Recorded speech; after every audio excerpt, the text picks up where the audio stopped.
जय शिव शक्ति। आज हम इस वीडियो में बात करने वाले हैं नाद और अनहद नाद के बारे में। नाद क्या है? नाद का जो सीधा सिंपल सा अर्थ है वो है ध्वनि, साउंड। और अनहद नाद का मतलब होता है ऐसा साउंड जो इस पूरी प्रकृति में, जो इस ब्रह्मांड में हर जगह व्याप्त है। उस आवाज़ को, उस ध्वनि को हम अनहद नाद बोलते हैं। अब ऐसा क्यों है? ऐसा इसलिए है क्योंकि हर जगह आपने सुना होगा ना कि एनर्जी हर जगह व्याप्त है ना। तो जहाँ जहाँ एनर्जी है वहाँ वहाँ वाइब्रेशन है, और जहाँ जहाँ वाइब्रेशन है वहाँ वहाँ साउंड है। अब चाहे वहाँ पे आपको ज़्यादा प्रकाश भी दिखाई ना दे, लेकिन वहाँ पे आपको एक साउंड ज़रूर सुनाई देगा। ठीक है, क्यों? क्योंकि वहाँ पे एनर्जी भी मौजूद है, वाइब्रेशन भी है और साउंड भी है। ये तीनों परस्पर हर जगह एक साथ आपको मिलेंगे ही मिलेंगे। अब जैसे कि मैंने कहा कि चाहे अंधेरा है, चाहे कहीं पे साइलेंस है, वहाँ पर भी एक साउंड है। साइलेंस का भी अपना एक साउंड होता है। अब जैसे आपने टीवी, मूवीज़ या सीरियल्स में आपने देखा होगा, जब रात का सीन दिखाते हैं और रात का सन्नाटा दिखाते हैं तो पीछे ना एक आवाज़ दिखाते हैं, झिंगुर की आवाज़, जो क्लिक क्लिक क्लिक ऐसे करती है ना, झिंगुर की आवाज़ आपने सुनी होगी।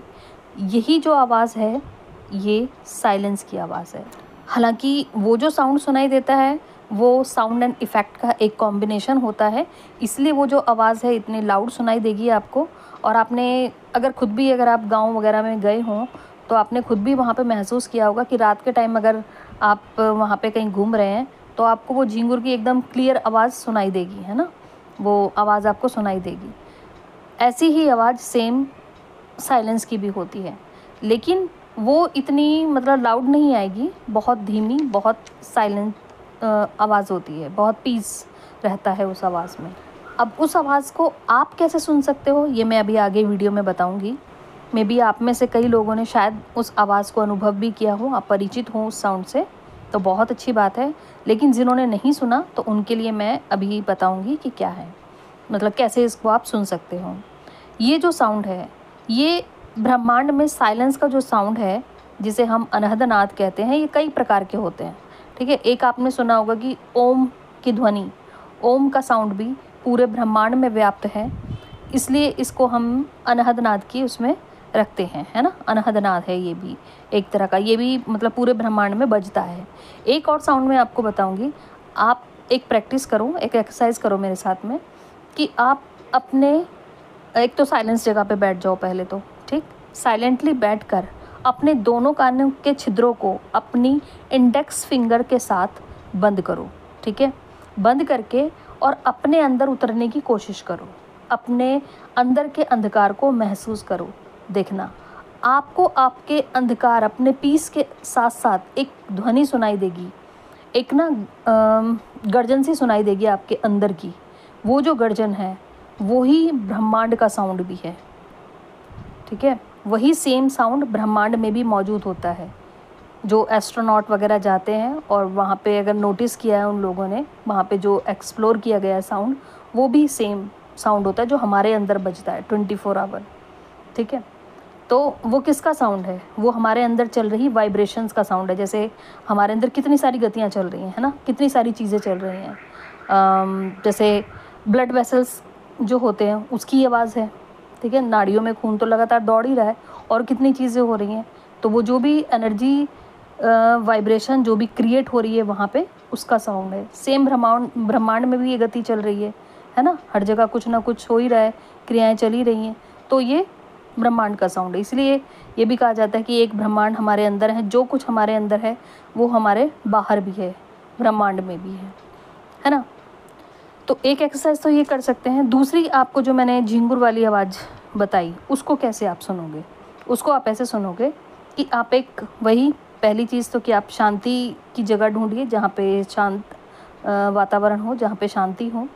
वहाँ पे आप एक पिलो लीजिए और अपने एक कान को उस पिलो पर रखिए, लेट जाइए, एक कान को उस पिलो पर रखिए और दूसरे कान को अपने हाथ से बंद कर लीजिए। ठीक है, हाँ, या फिर इंडेक्स फिंगर के साथ भी आप बंद कर सकते हो। अब वहाँ पे आप उस साइलेंट आवाज़ को ना सुनने की कोशिश कीजिए, वहाँ की शांति को अनुभव कीजिए। पहले अपने अंदर उतरिए और फिर अपने आसपास की शांति को अनुभव कीजिए। देखना आपको वो साइलेंट की आवाज़, वो झिंगुर वाली आवाज़ आपको ज़रूर सुनाई देगी। एक बार में नहीं, 2 बार में नहीं, 2-4 बार ये प्रैक्टिस करके देखो, आपको वो साइलेंस ज़रूर अनुभव होगा। ठीक है। एक चीज़ यहाँ पे और आपके साथ हो सकती है, आपको आपकी हार्ट बीट भी सुनाई देगी, है ना। जो मैंने कान में फिंगर्स डाल के जो एक्सरसाइज बताई है ना, उस एक्सरसाइज के दौरान आपको आपकी हार्ट बीट भी सुनाई दे सकती है।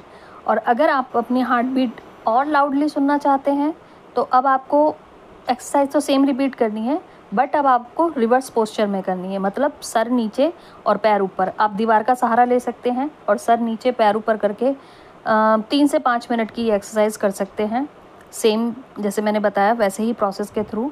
तब आपको आपकी हार्ट बीट बहुत अच्छे से सुनाई देगी। लेकिन मेडिटेशन में मत चले जाना उस पोज में, क्योंकि इतना ही बहुत है, 5 से 7 मिनट ही आप उतना वो कर सकते हो। क्योंकि होता क्या है कि ब्लड फ्लो जो है वो रिवर्स उसमें बहने लग जाता है ना, इसीलिए मेडिटेशन नहीं करना कभी भी इस तरह से। ओके, चलो अब मैं ये आपको सबको बता क्यों रही हूँ कि ये नाद क्या है, क्यों है, ये हमारे लिए क्या करेगा, क्या ज़रूरी है हमारे लिए, है ना। तो ये हमारे लिए ज़रूरी है मेडिटेशन में। ठीक है। नाद के थ्रू जो मेडिटेशन किया जाता है, नाद में डूब के जो मेडिटेशन किया जाता है, उसकी बात ही कुछ और है। सही जो ध्यान का मतलब है ना, सही जो अर्थ है ध्यान का, वो यही है, साइलेंस में जाके ध्यान, जहाँ आप अपने आप को भूल जाएं कि आप एक बॉडी हैं, आपका मतलब आप इस फिज़िकल वर्ल्ड में हैं, आप कहाँ हो, कैसे हो, किन हालातों में हो। तब आप समझो कि आप सही ध्यान में जा रहे हो, तब आपका सही ध्यान लगा, और वो अनहद नाद के साथ बहुत ईजीली पॉसिबल है। तो आप इस तरह से अनहद नाद का कोई भी एक साउंड पकड़िए और उसके साथ मेडिटेशन में उतर जाइए, मेडिटेशन को एक्सपीरियंस कीजिए। जो साइलेंट वाला मैंने मेडिटेशन बताया ना, साइलेंट जो नाद का मेडिटेशन है, बहुत प्यारा मेडिटेशन है। मैंने खुद उस चीज़ को एक्सपीरियंस किया है, इसलिए मैं आपके साथ शेयर कर रही हूँ। और इस मेडिटेशन से जो चेंजेस होते हैं वो साफ साफ आप अपनी लाइफ में देखोगे होते हुए। आप पाएंगे कि आप पहले से ज़्यादा बहुत शांति में आ गए हैं। अब आपको गुस्सा नहीं आता, उस गुस्से की जगह उस एक पीस ने ले ली है, एक शांति ने ले ली है। आपके रिएक्शंस चेंज हो गए हैं, चीज़ों को देखने का नज़रिया चेंज हो गया है। ठीक है। मतलब गिनती नहीं है इसके फ़ायदों की, लेकिन आपकी लाइफ के हर एरिया में फ़र्क पड़ता है। आपके रिलेशनशिप में फ़र्क पड़ता है, आपकी एनर्जी में फ़र्क पड़ता है, आपके वर्क प्लेस पर फ़र्क पड़ता है। बहुत सारी चीज़ें हैं, आपके करियर, जॉब, पढ़ाई, बहुत सारी चीज़ों में फ़र्क पड़ता है। ठीक है। आप ये करके देखना, और मेरे कहने पर भी मत जाओ, क्योंकि ये मेरा अनुभव है, मेरे लिए सत्य है। लेकिन आपको अगर अपने लिए इसको सत्य बनाना है तो आप खुद अनुभव करो। और ये मैं कई बार बोलती हूँ कि आप जो भी करो, किसी के कहने पे मत जाओ, अपना सत्य खुद बनाओ।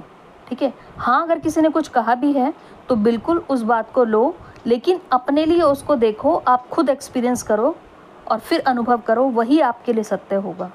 ठीक है। बिना एक्सपीरियंस करे आप उस चीज़ में आगे मत जाइए। ओके। तो आप इसको देखिए, खुद अनुभव कीजिए, और जो भी आपके रिज़ल्ट्स हों, जैसे भी हों, अगर किसी ने ये किया है और रिज़ल्ट्स अच्छे पाए हैं तो प्लीज़ यहाँ पे ज़रूर शेयर करना, ताकि और लोगों तक भी ये सच्चाई पहुँचे और हम लोग जो भी हैं वो आध्यात्मिक उन्नति में दूसरों की सहायता कर पाएँ। ठीक है।